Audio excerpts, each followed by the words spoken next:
पाकिस्तान और इंडिया के जो हालात है वो सबके सामने हैं। हमेशा जंग का खदशा रहता है। पिछले 5 सालों में 10 दफ़ा ऐसी कंडीशन आ चुकी है जिस पर पाकिस्तान और इंडिया के जंग के जो खतरात है वो बहुत करीब तक पहुंच गए थे और ऐसा लग रहा था कि अब जंग हो ही जाएगी। अब फिर से इस तरह का माहौल बन रहा है।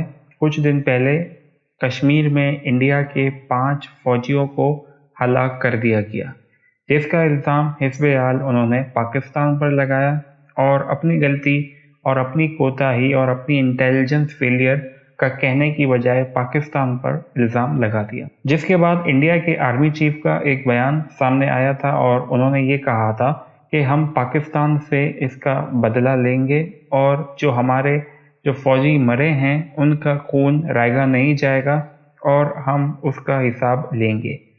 जिसके बाद ऐसा लग रहा था कि मामलात थम जाएंगे, लेकिन उसी के अगले दिन 3 और मज़ीद भारतीय फौजियों को हलाक कर दिया गया। जिसके बाद आपको पता है कि भारत की दकियानूसी सियासत पाकिस्तान को गालियां बकने पर ही चलती है।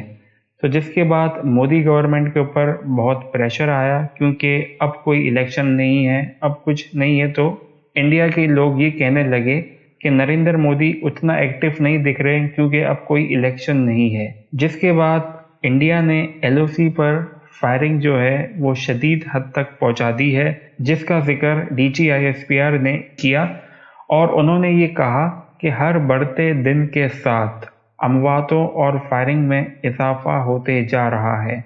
उन्होंने मज़ीद ये कहा कि LOC पर जो सीज़ फायर वायलेशन जो है इंडिया बहुत ज़्यादा कर चुका है पिछले 15 से 20 सालों में। तो अब ऐसा लग रहा है कि इंडिया पर प्रेशर है और इंडिया कुछ ना कुछ कर सकता है बॉर्डर पर। और आपको हालात पता ही है कि कोरोना वायरस चल रहा है, मईशियत दोनों मुल्कों की ख़राब है। 27 फरवरी 2019 के बाद से अब तक भारत और पाकिस्तान में के जो जंग के जो खतरात है वो मंडला रहे हैं। शुक्रिया।